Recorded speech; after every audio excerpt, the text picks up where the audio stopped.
preparem para um podcast que vale ouro. Eu, a doutora Cristiane Schnickenberg, ginecologista e obstetra, estou aqui com Laisa Moura, que é enfermeira, obstetra, com formação no Albert Einstein e com especialização em aleitamento materno. Então, nós vamos conversar sobre um assunto que é muito importante, que é a amamentação.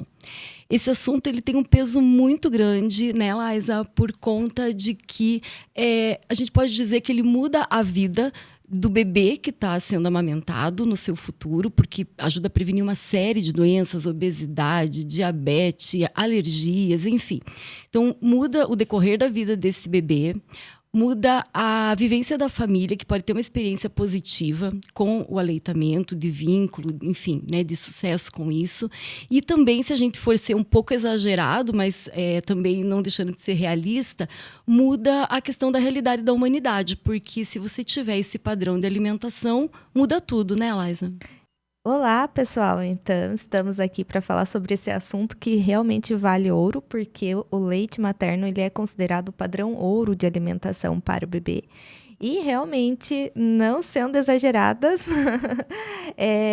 pode mudar o futuro da humanidade sim, porque todo esse início do padrão alimentar do bebê é que define ali o seu neurodesenvolvimento, o desenvolvimento do padrão alimentar e também da sua saúde física, mental, durante ali o processo da vida adulta. A gente sabe que tem os impactos positivos para a prevenção de doenças cardiovasculares, diabetes, as principais doenças hoje que são discutidas ali na sociedade. Então, o leite materno é padrão ouro já desde o início do desenvolvimento do bebê. Isso mesmo, além disso, grandes benefícios como ser gratuito, né? E favorecer realmente todo esse andamento aí do própria recuperação da mãe, né? Então, a gente falou de um monte de coisa que é importante para o bebê, mas para as mães, a recuperação pós-parto, diminui o índice de hemorragia pós-parto, melhora e volta ao peso mais rapidamente. Digamos assim, ele harmoniza os hormônios de forma a colaborar com toda a retomada do andamento do organismo materno da melhor maneira. Então, de fato, né, é um assunto que tem tudo para, digamos assim, ter peso de ouro, e é sobre isso que a gente vai falar. Um primeiro ponto que eu acho importante, Laisa, é dizer que um erro talvez seja acreditar que o aleitamento é instintivo, que as mães vão saber o que fazer, que os bebês vão pegar no peito, tudo vai funcionar. Então, é preciso aprender, né? Aleitamento é algo que se aprende, é algo que se assessora, é algo que se ensina. E falar um pouquinho desse conhecimento todo, de que hoje a gente sabe que a amamentação é um aprendizado. Por muito tempo as famílias, as mulheres acreditam ser instintivo, mas com a nossa evolução dentro do mercado de trabalho, a evolução das mulheres na sociedade como um todo, deixou de ser instintivo há muito tempo. Então, hoje a gente não tem contatos com os bebês na família, coisas que antigamente as mulheres tinham mais filhos, umas ajudavam ali crescendo, cuidando dos irmãozinhos. Hoje já não é uma realidade. Então, ela já deixou de ser instintiva e realmente precisa ser aprendida, precisa passar por esse processo de aprendizado, porque tanto a mãe precisa aprender a amamentar, quanto ensinar o bebê a mamar. Então, é um processo ali, tanto de benefícios, como você colocou, das alterações fisiológicas ali para a mulher e para o bebê também, para o seu desenvolvimento, bem como seu aprendizado. Então, ele é mútuo, né? O bebê e a mãe ali nessa fase de aprendizado. E ela também o processo da amamentação, eu vejo assim que tem que deixar de ser romantizado, porque tem essa ideia de amor, de afeto, de carinho, que é tudo muito natural, que o bebê nasce pronto, que a mãe, né, um bebê nasce uma mãe, a amamentação é tudo lindo. E ali, nesse processo, tem bastante dificuldades, impactos que podem ocorrer e acaba frustrando, ou aquela mulher não sabe o que fazer e acaba só piorando e evoluindo de uma forma negativa e causando também, às vezes, impactos emocionais para a mulher, a frustração de não conseguir ou de só dificuldades. As mulheres que não conseguem amamentar devido todo esse processo falho desde o início, elas se sentem menos mãe, de repente, e então é um processo que precisa ser realmente discutido, levar informações para quanto mais mulheres possíveis, porque a informação é a base de todo esse conhecimento, de toda essa fase de aprendizado aí já durante a gestação. Laísa, um ponto importante é a questão do preparo para amamentar, porque as mães têm um pouco isso, né? Eu vejo durante o pré-natal que são duas situações. Uma é aquilo que você falou do romantizar, né? Ou seja, elas ficam muito focadas no parto, a preocupação com o enxoval, tudo aquilo. Então, elas às vezes esquecem de se preparar para amamentar. E o segundo lado, que é quando vai se preparar para amamentar e liga isso com a ideia de ter que fazer massagem na mama, passar creme, fazer algumas manobras para que a mama fique mais forte, mais preparada para o aleitamento. E a gente sabe que nada disso é necessário, muitas vezes é até prejudicial. Então, me fala se você também vê nas mães essa questão da busca por um preparo que, na verdade, hoje a gente até orienta que não seja feito. Sim, o preparo, as mulheres realmente criam uma expectativa que, se você preparar as mamas, o principal, esfregar a bucha de banho no mamilo, vai de alguma forma fortalecer, mas não existe nenhum preparo. Então, os estudos, as evidências nos mostram que tanto as mulheres que fazem essas práticas quanto as que não fazem, não tem nenhuma interferência, não tem nenhum tipo de benefício. Muito pelo contrário, podem haver malefícios dessa prática, porque acaba sensibilizando o tecido, que ele já tem toda ali a questão fisiológica de alteração nesse tecido areolo-mamilar durante a gestação, por conta das alterações hormonais, enfim. Então, você acaba influenciando ali na sensibilidade, e o que favorece uma fissura, algo depois na pega inadequada. Então, a gente sabe que não existe preparo físico ali no mamilo, atrito, nada nesse sentido, que, né, vá auxiliar. E realmente o preparo são as informações corretas, a busca pela informação fidedigna também, porque a amamentação ela é muito cultural, tem muitos palpites, coisas que uma mulher fez, que minha tia, minha irmã, minha mãe fala para fazer isso, aquilo. Então, não existe preparo no mamilo, no tecido mamilar. O que a gente orienta? Que tem evidência, né? Não ficar passando produtos químicos, cremes, esses cremes próprios para estrias, passa na mama, não no mamilo. A questão também da pomada antes não tem nenhum benefício. Tomar sol, o sol ainda que é natural, não vai fazer mal, mas de restante, nenhum tipo de coisa ali. Eu falo menos é mais. Realmente o que vai fortalecer o tecido mamilar depois é a sucção, o atrito da sucção do bebê, que de certa forma faz um calo, ele vai calejar o mamilo e daí sim realmente fortalecer esse tecido. Não passar sabonete também, produtos químicos, porque ali no mamilo, na gestação, na fase da gestação, já aparecem aquelas bolinhas que são como se fossem umas espinhas no mamilo, são os tubérculos de Montgomery. E eles secretam uma substância natural ali para proteção do mamilo. É uma oleosidade natural para a pele. E quando se coloca outras coisas, você acaba atrapalhando esse preparo natural do tecido e acaba sensibilizando ainda mais isso. Então, é malefício. Isso, essas glândulazinhas é muito frequente as mães se preocuparem, acharem que a mama está inflamada. Então, pequenos nódulozinhos, tipo uma espinha mesmo, que aparecem na areola, são normais, fazem parte do que a natureza por si já está providenciando para que a mama fique mais resistente para amamentar. E aí, Laísa, vamos continuar então, né, com essa busca pelo nosso alimento de ouro, né? Vamos pensar agora no momento da mãe que o neném nasceu. Então, teve lá o parto normal ou a cesariana, e aí ela, né, recebe esse bebê logo em seguida que ele nasce. E por que é chamada hora de ouro? Explica aí melhor como que é essa questão, a importância da primeira hora de vida do bebê e desse contato imediato. Ou seja, o nenê nasceu e agora como que começa esse processo que vai ajudar para a amamentação realmente ter sucesso.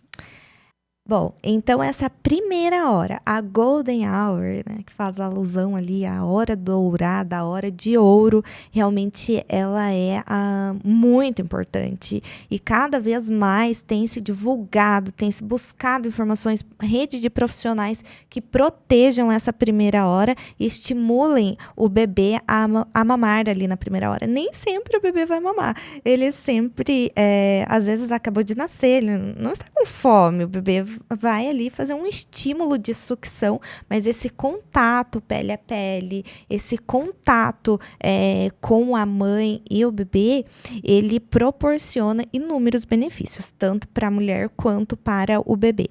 Porque, além das alterações hormonais, então, que são importantes ali no pós-parto imediato, na prevenção das hemorragias, também a questão da descida do leite. Então, ele já proporciona esse estímulo para que ocorra as fases, né, subsequentes ali da lactação. Essa primeira fase da descida do leite, que é o colostro, acho que é super importante também que as mães conheçam e saibam respeitar, esperar. Tem uma ansiedade muito grande. Ai, meu colostro, ele é uma aguinha, ele não é leite, não tem esse aspecto de leite, porque realmente o colostro, ele é em pequena quantidade, são gotinhas. E quanto mais o bebê suga, mais estímulo vai nessa mama para que esse processo ocorra e haja a descida do leite propriamente dito, não que o colostro, ele é a primeira fase do leite. Então, ele é super rico em nutrientes, vitaminas, imunoglobulinas, uma proteção mesmo para o bebê, é considerada a primeira vacina para o bebê. Sim. Então, essa primeira hora de ouro que a gente fala, é para que o bebê receba todos esses benefícios ali do colostro e também que provoque essa alteração na mulher, para que ocorra a descida do leite e essas alterações fisiológicas, hormonais, decorrentes da primeira hora. Ele assim, tem já vários estudos, evidências, né, que demonstram o quanto que os bebês que recebem esse estímulo do aleitamento no início, o quanto que isso impacta positivamente na decorrência do processo, no estabelecimento do processo do aleitamento materno até os 6 meses de vida, que é o preconizado pela Organização Mundial de Saúde, pelo Ministério da Saúde. Então, assim, o que nós esperamos é que esse aleitamento perdure até os 6 meses, exclusivamente em leite materno, essa alimentação exclusiva em leite materno. E a primeira hora é imprescindível para o sucesso dessa prática.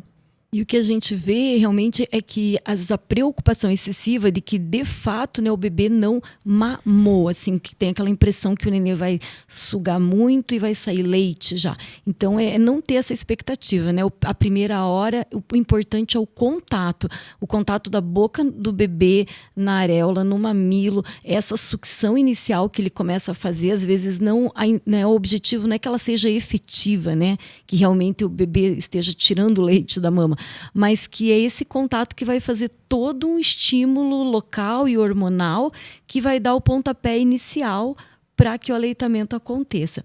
Também, né, Laísa, falar que, tipo, às vezes não é possível, né? Às vezes o bebê não nasce tão bem, precisa estabilizar, às vezes é prematuro e ele precisa ficar numa incubadora. Então, não é que depois não vai dar certo, mas quando a gente tem a oportunidade dessa primeira hora, tem que aproveitar.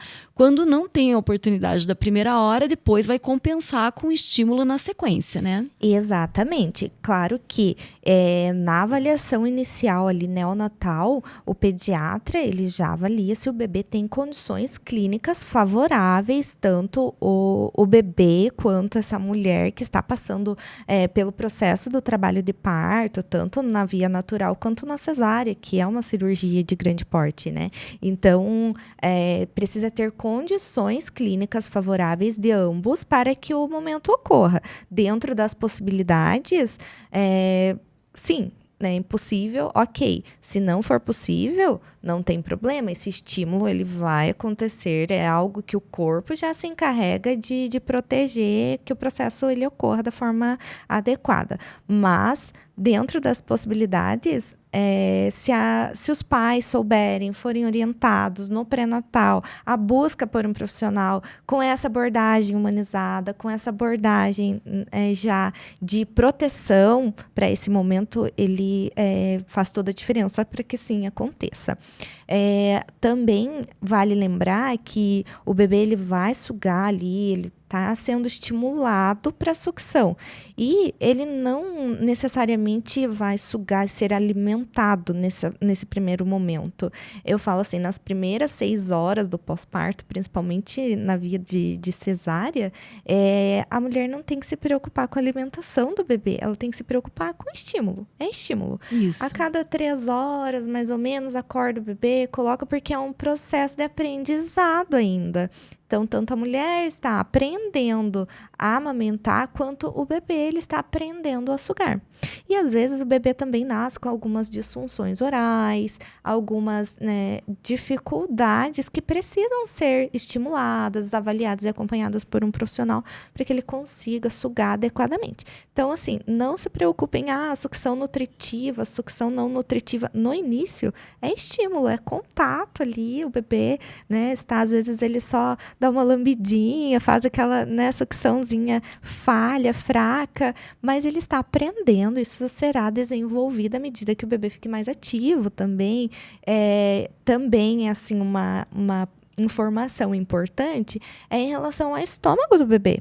Então, eu falo assim, a natureza ela é muito perfeita, porque à medida que a mulher tem pouquinho colostro, volume baixo, são gotas, o bebê, ele já nasce com uma reserva de nutrientes ali, ele estava sendo alimentado, ele tem o trato gastrointestinal com esses resíduos do líquido amniótico, que será eliminado à medida que o intestino, a parte do gastrointestinal do bebê seja desenvolvida, ele vai eliminando o mecônio, seu estômago vai dilatando aos pouquinhos também.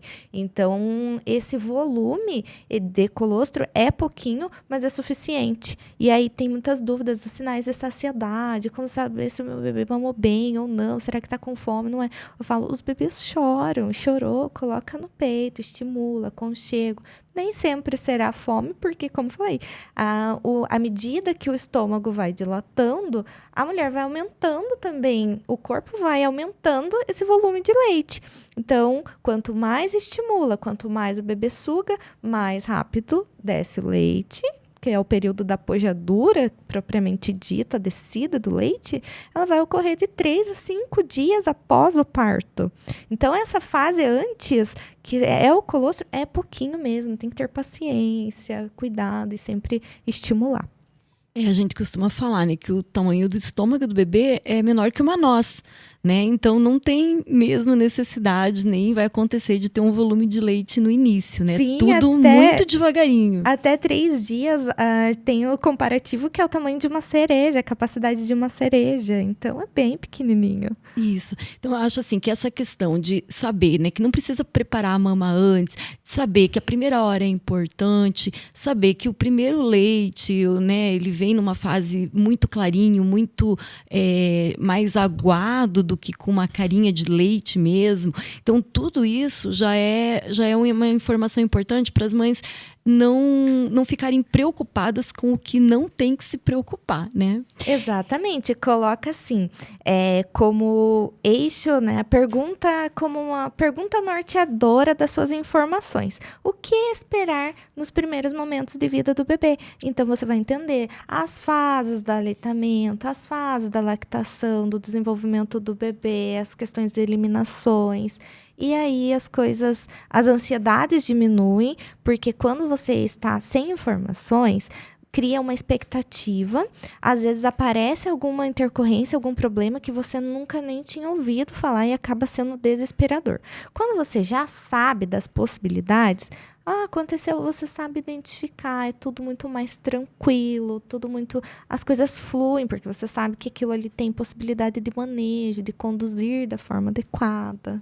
Sim. Então a informação é tudo para resolver e não cair nenhuma cilada em relação a probleminhas que possam, né, digamos assim, atrapalhar o aleitamento. Sempre tem alguém que vai dizer: o leite está fraco, eu acho que não está sendo suficiente.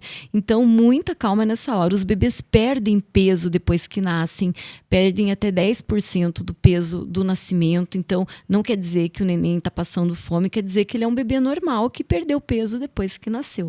Então, é uma somatória de coisas que as mães têm que ir colocando na sua bagagem para poder se desvencilhar das questões, né, que podem surgir durante a amamentação.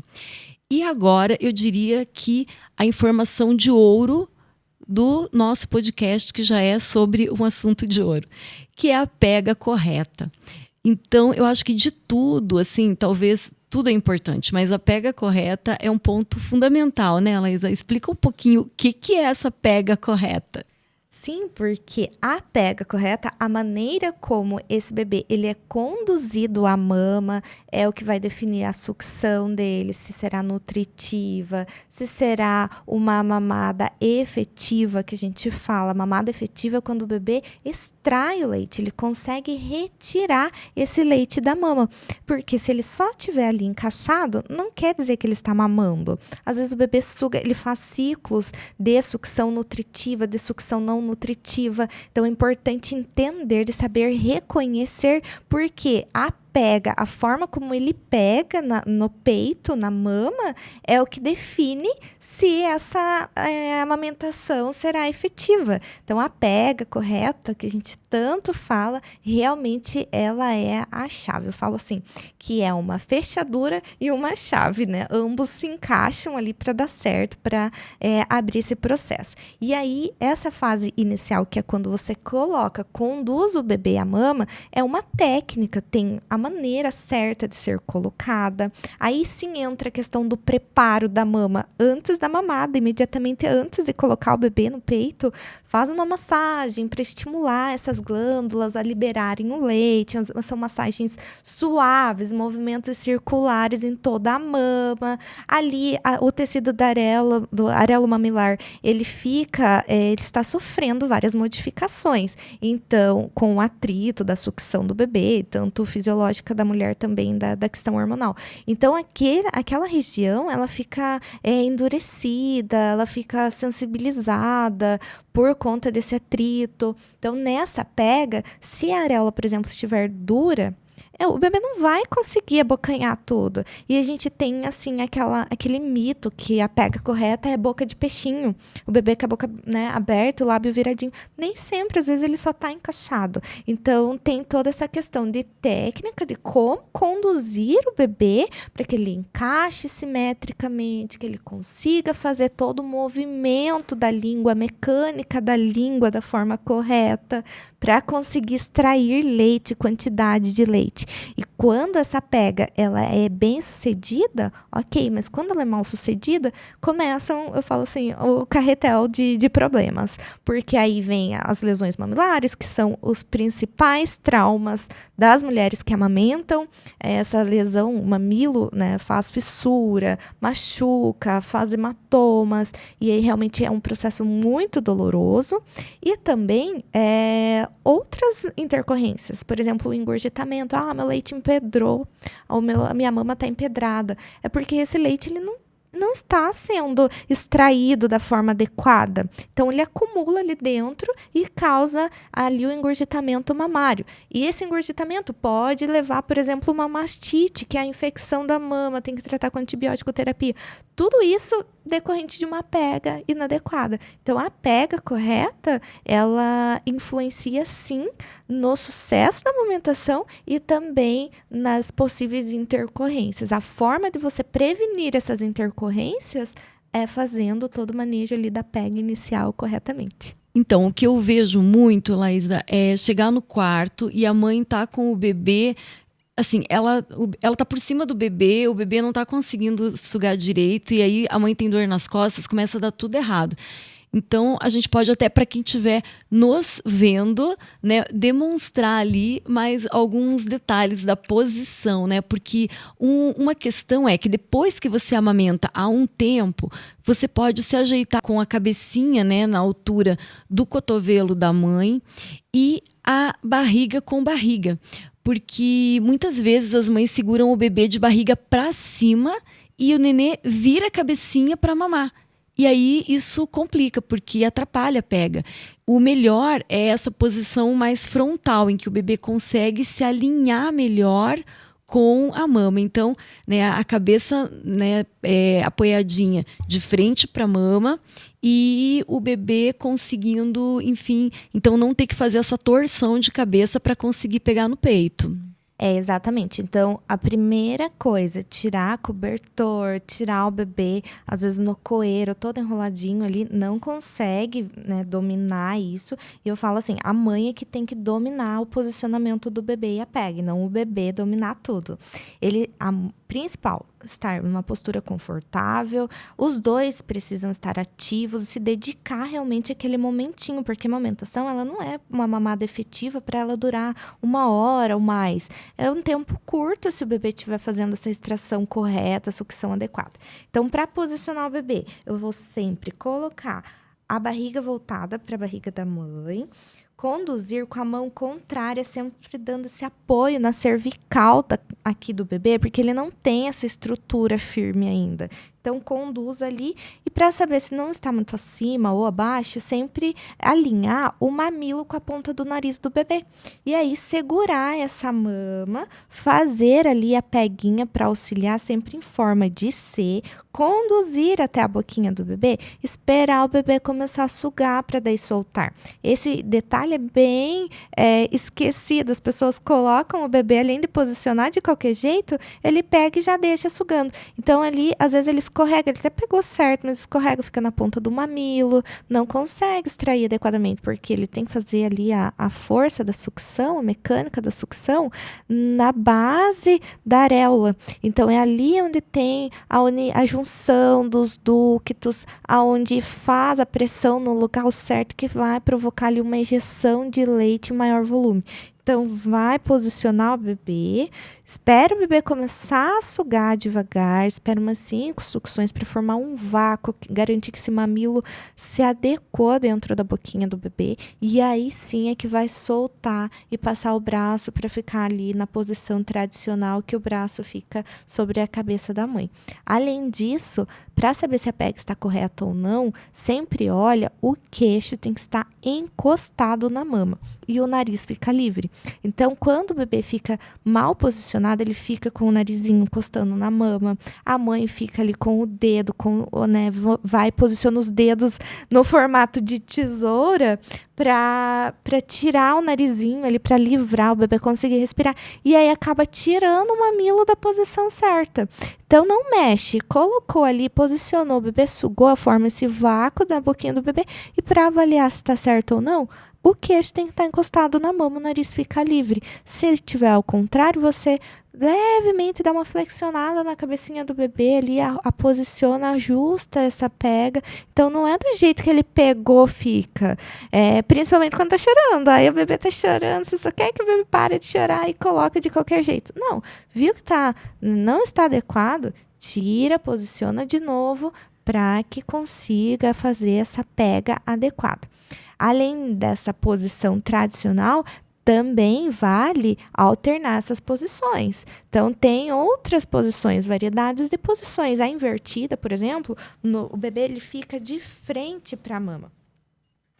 Peraí, deixa eu mostrar aqui. Então, além desses ajustes na pega, também pode-se alternar as posições de amamentar. tem a posição invertida, que o bebê ele fica de frente para a mama. Então, a mãe vai fazer aqui normal o apoio da cabeça.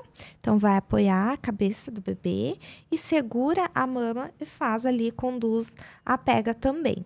O bebê ele fica semi-sentado, então precisa de apoio de almofada, de amamentação, o travesseiro, a poltrona de amamentação. O bebezinho fica de lado e na sucção ele faz de frente. Então, eu alterno tanto a posição do bebê em si, quanto a posição ali da boquinha no mamilo. Se estiver machucando, eu vou colocar sempre no mesmo lado, ele vai abrindo mais, forçando mais aquele machucado na posição que está sendo pressionado pela língua. Quando você altera a posição, muda também a forma como o bebê está ali fazendo essa pressão no mamilo, acaba ajudando para não evitar a lesão ou para melhora dessa lesão também, porque não fica machucando no mesmo lugar. Sentiu que está doendo? Posiciona de novo. A amamentação não é para ser dolorida. Ela tem sim um desconforto inicial, que o bebê, até esse mamilo fortalecer bem o tecido, o bebê aprender a sugar, tem um desconforto, como um beliscão, eu falo assim, é uma dorzinha. Mas durante a mamada isso passa. Conforme o bebê vai sugando ali, não fica doendo. Ficou doendo, tá pegando errado. Isso, e um detalhe que você comentou durante aí o que você estava explicando, que eu acho muito importante reforçar, que a amamentação não é para durar horas, né? Porque às vezes você chega no quarto, a mãe fala, o bebê tá 1 hora no peito, aí não tem areola e mamilo que resista a isso, vai dar problema. Então, no início, e principalmente depois que o aleitamento está estabelecido, no início a mãe tem que limitar o tempo, porque é mais a intenção de estimular, de começar a andar o processo. Mas depois que as mamadas já são bem efetivas, é importante que a mãe saiba que é um tempo de minutos e que o neném vai mamar nesse tempo. Então, o certo, né, Laísa, embora não tenha uma regra única, mas é importante deixar o nenê numa das mamas. Então, colocou o nenê para mamar na mama direita, deixar ele mamar até a hora que ele soltar, mas isso vai ser questão de alguns minutos. E depois oferecer a outra mama, né, para ver se ele ainda quer da outra mama. E quando for na próxima vez, começar pela mama que terminou, por aquela que ele mamou menos. Então, não é para deixar um pouquinho numa mama e um pouquinho em outra, né? Porque o leite, quando o nenê começa a sugar na mama, por exemplo, vou dar de mamar na minha mama direita, começou a sugar, sai um leite mais aquoso. Depois vem um leite com mais conteúdo de gordura, que é um leite que sacia a fome do bebê. Então é importante que o bebê esvazie bem uma mama para depois você oferecer a outra. Isso muitas vezes é motivo também da mãe achar que o bebê não está satisfeito, porque ela deixa um pouquinho de cada lado, e não pode, né, Laísa?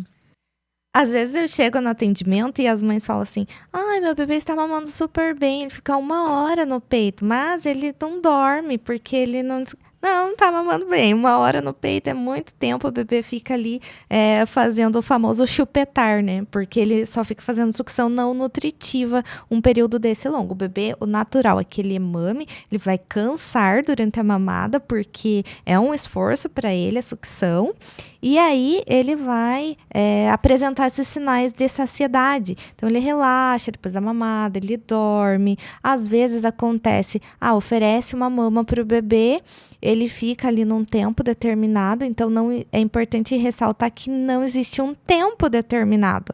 Depende muito da atividade de sucção do bebê. Aprender a reconhecer quando que é uma sucção nutritiva. Então, na sucção nutritiva, o bebê suga, ele vai fazer umas 5 ou 8 sucções, no máximo 12 sucções, e ele vai encher a boquinha de leite e deglutir. Então tem esse movimento ali do queixo, o movimento dele engolir o leite.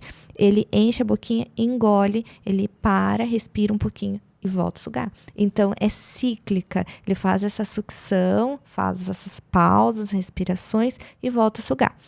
Quando a mulher fica atenta a esse padrão, ele fez a pausa, às vezes o bebê dorme no meio da mamada. Então, ele faz a pausa e fica, sem sugar, mas ele tá encaixadinho e considera tempo de mamada, e não é. O bebê não tá mamando, o bebê está ali no peito, só tá conectado, ele não está fazendo sucção. Então, nesse período, estimula o bebê, mexe, incomoda com o bebê, principalmente lá nos primeiros dias, que o bebê ainda não está ativo, nas primeiras horas, as primeiras 24 horas de vida do bebê é bem difícil, às vezes o bebê só dorme. Então, acorda o bebê, estimula o bebê, coloca o bebê para mamar e fica observando, mexendo na bochecha, no pezinho.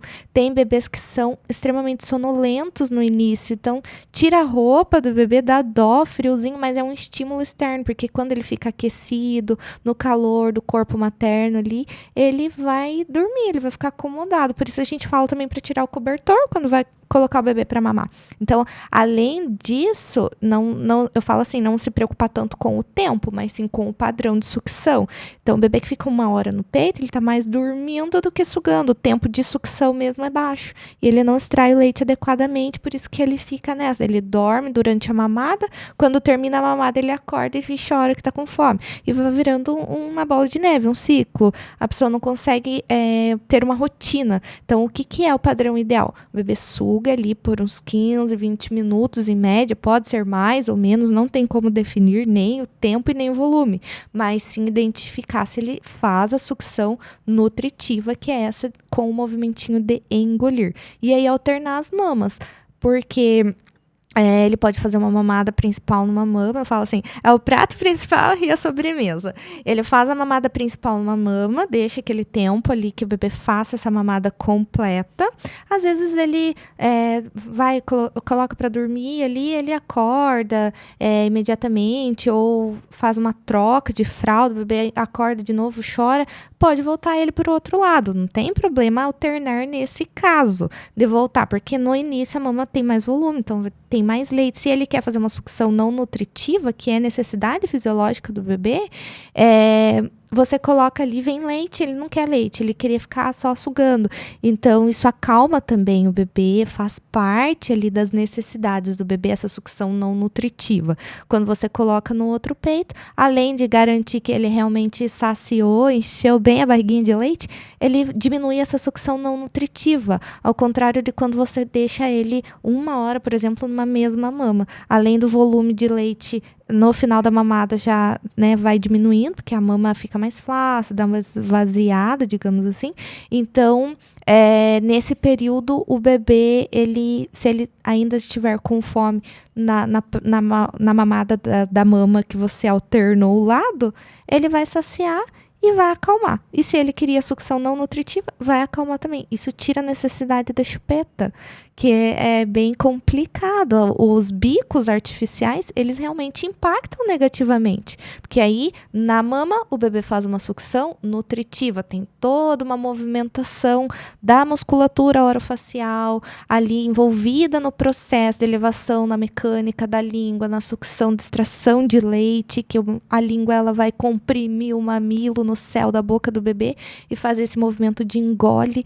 Então, quando você coloca um bico artificial, tanto a chupeta, a mamadeira ainda é mais complicado, porque além dela ser bico artificial, ela tem fluxo de leite, que vem bastante leite rápido, diferente do peito, e aí tem esse impacto negativo, porque o bebê, ele fica às vezes mais tempo com a chupeta, fazendo sucção não nutritiva, do que com a mama. E aí quando ele vai para a mama, ele reduz essa movimentação, essa mecânica da língua pela metade, porque é uma sucção não nutritiva, não tem fluxo.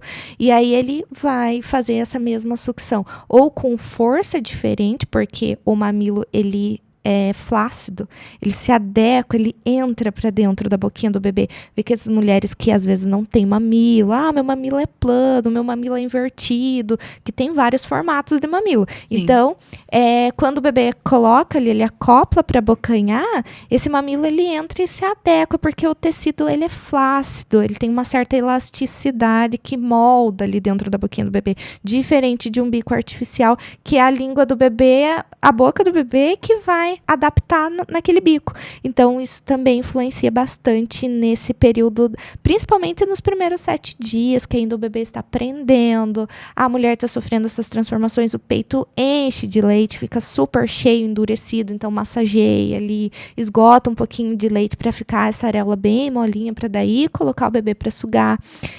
Então, tanto alternar as mamas, quanto também ter o cuidado de alternar o posicionamento do bebê. Eu acho que esse entendimento e até mesmo perceber de que você vai ter que estar atenta com as coisas, né, Laísa? Não é só colocar o bebê ali no seio e pronto. Então, saber observar, ter esse tempo, né, como se fosse uma conversa sem palavras ali, né, de olhar, entender, ver se a sucção está sendo para engolir o leite, se está sendo só para um contato, não ficar, alternar, mas não assim, né, um pouquinho num, um pouquinho no outro, é deixar o neném mamar bem numa mama, depois ir para outra. Então, esse movimento todo, pode parecer até do jeito que a gente está explicando complexo, mas é a atenção e é o entendimento que as mães vão percebendo, é como se fosse algo um pouco intuitivo nesse ponto, porque é como se fosse até um pouco autoexplicativo. As mães vão fluindo no processo.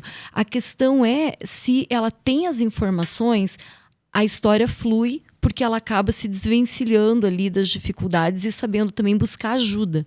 E quando a mãe não tem as informações, às vezes vira uma confusão, um mal-entendido geral, e aí é um passo para o aleitamento não dar mais certo. Aí tem os palpites. Os palpites de todos os lados, né? Nossa, muitos.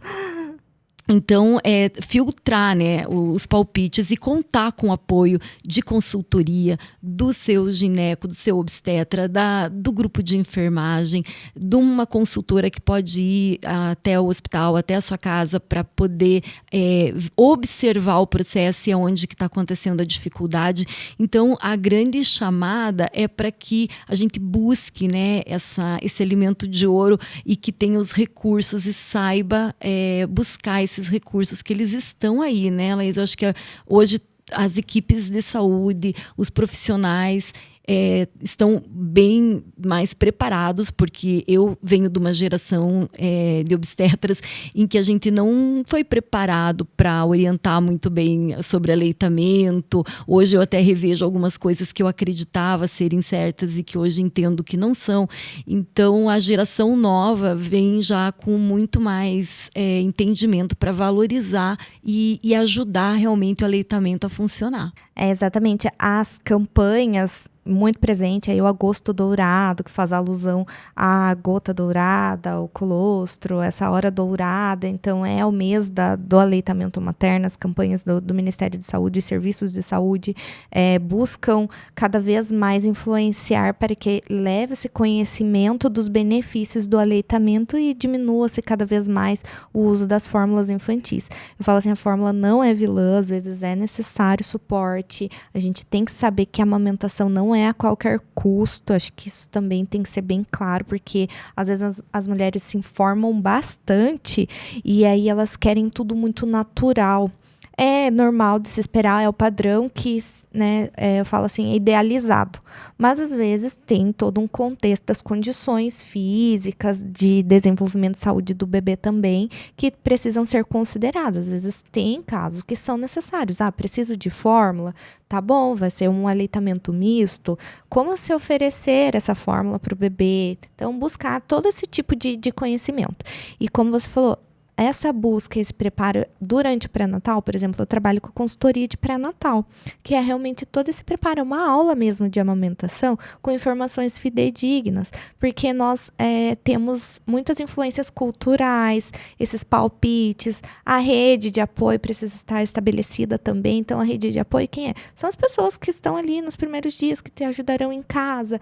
Escolher essas pessoas e conversá-las também, quais são as suas expectativas, o que você precisa. Se tiver uma consultoria de amamentação, por exemplo, que tem já toda essa aula, esse preparo, o conhecimento que você tem, compartilha com a sua rede para que ambos falem a mesma língua, porque senão entra em atrito, a mulher já está com aquela labilidade emocional nos primeiros dias, aí às vezes, normalmente é o marido, né, o esposo, o companheiro ali, ou a mãe, a avó materna sempre fica presente, tem essa questão nossa cultural da mãe estar ali, e aí elas colocam as experiências, as frustrações dela em cima daquele processo. E às vezes não conseguiu, teve um impacto, a irmã, a tia, normalmente essa rede mesmo feminina familiar. E aí acaba impactando negativamente também, porque cada mulher é única, cada bebê é único, cada processo é individual, não tem como comparar uma com a outra. E daí na consultoria do pré-natal, a busca disso, desse preparo já no pré-natal, vai te auxiliar, porque vem as dificuldades? Virão, do mesmo jeito, mas quando você se depara com elas, você tem informação, você tem como conduzir adequadamente, tem o apoio, o amparo ali do profissional, porque até mesmo nós estamos em fase de desconstrução o tempo todo. Às vezes a gente aprendeu na graduação alguma coisa, mas vieram alguns estudos, novas evidências, porque essa busca não para. A gente também está em constante aprendizado e evolução para levar o melhor cada vez mais para os pacientes. Então, Laísa, toda essa nossa fala aqui, eu espero que esse material vai ficar registrado, então que isso possa ser visto, revisto, compartilhado, porque é muito importante que cada vez mais as pessoas, tanto aquelas que estão no momento envolvidas diretamente com o aleitamento, como aquelas que não estão envolvidas diretamente, mas que em algum momento da sua vida vão ver uma mãe amamentando, vão ter uma familiar amamentando, que todos estejam integrados no saber da importância do aleitamento, no saber dessa individualidade de cada caso e no apoio para que, mediante qualquer situação que possa ali não estar correndo tão bem, as mães saibam e procurem auxílio junto aos profissionais que falam essa linguagem e que assim, né, os obstáculos vencidos, o aleitamento seja, enfim, um sucesso e que esse alimento de ouro venha estar nutrindo aí, né, todas as futuras gerações. É isso que a gente quer, que cada vez mais as crianças sejam saudáveis, as mães sejam capazes e que acreditem em si mesmas para poder amamentar. Sim, estamos aqui para disseminar essas informações de qualidade, fidedignas, profissionais, para que essas mulheres elas tenham esse preparo realmente, né? Como a gente falou várias vezes, aí, o preparo são as informações.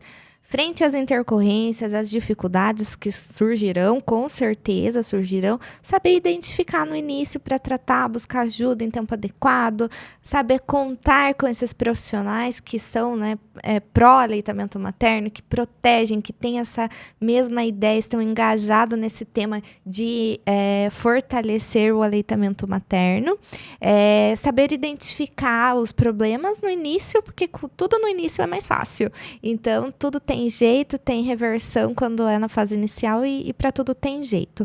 Hoje, por exemplo, tem intercorrência com lesão mamilar, teve um trauma, uma pega inadequada já no começo, tem laser terapia para isso, né? Trabalho na consultoria com laser, aplico laser, favorece ali a cicatrização do tecido, analgesia, dá uma aliviada na dor. Então, para tudo tem recursos. Tenho pouco leite, minha produção baixou. Às vezes tem um pico ali, cai a produção de leite. Tem formas, técnicas, estratégias para o estímulo dessa produção de leite. Se a mulher tiver já alguma indicação no pré-natal, algum prognóstico já desse tipo de intercorrência, a gente já consegue trabalhar também, reverter. Então, tudo quando elas se conhecem, fica mais fácil. Além disso, também saber sobre as infecções da mama, possivelmente mastite, que é o mais comum, então a infecciona ali, precisa tratar com antibiótico terapia, já cai em desespero, não vou poder amamentar. Não, é tratável, a gente cuida, faz o manejo adequado, ok, passa. A candidíase também, que é uma infecção fúngica, silenciosa, às vezes no início não consegue identificar os sinais. Sabendo identificar, você se autoconhece primeiro, se autoconhecer, se conectar com o seu corpo, se conectar com o seu bebê. Então, Viu que tem alguma coisa errada ali? Busca auxílio, busca ajuda. Estamos aqui, né, como profissionais para apoiar, para fortalecer essa fase de aleitamento materno. E também, quando a gente gosta, quando a gente realmente protege, sente o sucesso dessa mulher, desse bebê no aleitamento, para nós é um grande ganho também. Laísa, fala teu Instagram, que é cheio de material lá, inteiro ele sobre, né, todas as questões do aleitamento. Eu fico disponível no Instagram, também se surgirem algumas dúvidas, a consultoria.enflaísa. Faço esse trabalho da consultoria em amamentação no pré-natal para o preparo da chegada do bebê e todas essas questões que nós fomos discutindo aí, ensino, leva material didático e tudo mais. E também as consultas emergenciais, caso esteja com alguma dificuldade, às vezes não no início, passa meses, acontece alguma intercorrência, alguma obstrução de ducto, por exemplo, engurgitamento mamário. Então, enfim, fica nesse trabalho específico para amamentação. E eu falo assim, quando eu escolhi isso, trabalhar com isso, me especializar nisso, é porque as pessoas, elas focam muito no parto, na dor da mulher, ou então no desenvolvimento do bebê, no bebê, todo mundo, depois que o bebê nasce, que ele chega, o foco vira o bebê. E essa mulher, às vezes, acaba ficando um pouquinho de lado. Então, eu estou aqui para apoiar nesse processo, que não é fácil, mas é possível. Eu falo assim, o período de dificuldade é os primeiros 7 dias, passou disso, o negócio flui, dá tudo certo, mas precisa realmente ter informações, estar embasados com essa rede bem fortalecida para que tudo venha dar certo e ter um aleitamento bem estabelecido. Foi ótimo, Laísa, muito obrigada. E eu também estou lá no Instagram com dracristiane.s e também compartilho muitas informações e meu amor pelo aleitamento materno e também, né, fazendo parte com todas as forças dessa luta para que seja sempre um sucesso. Aguardem que virão novos podcasts com novos assuntos, sempre falando sobre a saúde da mulher, sobre a saúde feminina no geral, sexualidade, enfim, outros assuntos. Esse foi só o primeiro de uma série que nós vamos estar fazendo para vocês.